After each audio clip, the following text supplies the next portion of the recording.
اگلا ہمارا ہے حضرت ابن سیرین رحمۃ اللہ علیہ کی تعبیر. اب آپ کے ساتھ ہم شیئر کرنے والے ہیں.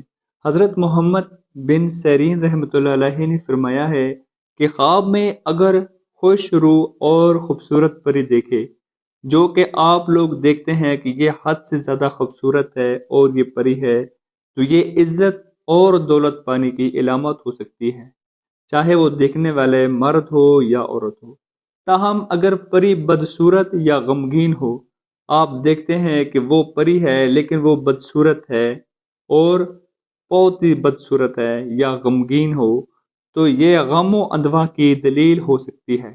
اگر خواب میں خوش روح پری کو مردہ دیکھے، آپ کے سامنے پری ہے اور وہ مردہ حالت میں ہے، مری ہوئی ہے، تو اس کا کام شوریدہ ہوگا. اور اگر پری کے ساتھ جنگ کرے اور اس کے